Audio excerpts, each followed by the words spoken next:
महाराष्ट्र कराड़ में शिव जयंती के चलते कराड़ में स्थित गुरुवारपेट गौशाला में कृषि मित्र अरुण पाटिल जी ने गौ माता के बारे में बहुत सारी अच्छी बातें बताई और उन्होंने भाषण के जरिए बताया गौ सेवा कैसे की जाती है और गौ सेवा करने से क्या क्या फायदा होता है। साथ में मठाधिपति जयराम स्वामी श्री विठल स्वामी महाराज वडगांव तालुका कराड़ उपस्थित थे। इस भाषण का मुख्य आशय भारतीय संस्कृति का केंद्र बिंदु था। गाय और देसी गाय के बारे में, साथ में आरोग्य के बारे में और संपूर्ण पर्यावरण का रक्षण कैसे करने का उसके बारे में बहुत ही अच्छी तरह बताया गया। आइए देखते हैं महाराष्ट्र कराड़ से हमारे मुख्य संवाददाता पीयूष गौर की एक खास रिपोर्ट। कृष्णामाई तसेच गोमाता यांच्या चरणी वंदन करून आजच्या कार्यक्रमाला आपण सुरुवात करूया। सर्वप्रथम आजच्या कार्यक्रमाच्या निमित्त आलेल्या सर्वांचे श्री गोरक्षण संस्थेच्या वतीने मी मदन तानाजी सावंत आपणा सर्वांचे हार्दिक स्वागत करतो। सूर्यकोटी समप्रभ निर्विघ्नं कुरु मे देव सर्व कार्येषु सर्वदा। आजच्या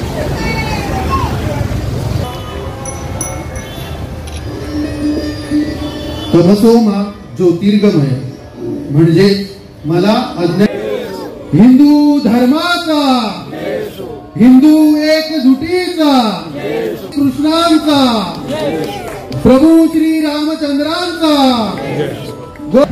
त्याबद्दल मी सर्वांचे आभार मानतो। उपस्थित सर्व शिवप्रेमी गोप्रेमी बंधू आणि भगिनींनो, जगाचे परमदैवत श्री छत्रपती शिवाजी महाराज आणि गोमाता यांना वंदन करून आजच्या कार्यक्रमाची सुरुवात करूया।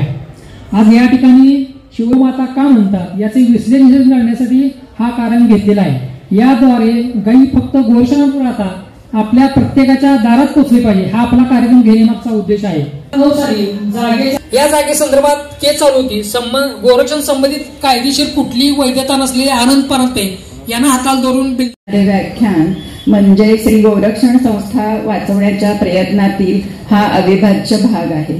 त्यामुळे आजच्या कार्यक्रमानिमित्त ज्यांनी गेली 6 वर्ष गोरक्षण वाचवण्यासाठी आर्थिक स्वरूपात, चारा स्वरूपात, वस्तू स्वरूपात, अन्य महत्वाचे म्हणजे कायदेशीर स्वरूपात सहकार्य केले, त्या सर्वांचेच येथे मी सौज्योती दीपक दंडवते श्री गोरक्षण संस्थेच्या वतीने आभार व्यक्त करते।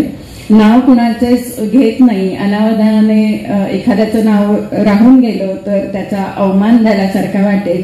खरे तर आपणा सर्वांचे इतके सहकार्य लाभले आहे त्यासाठी आभार हा शब्द अपुराच पडेल आणि श्रोत्यांचे सुद्धा मनपूर्वक आभार करण्याबद्दल धन्यवाद।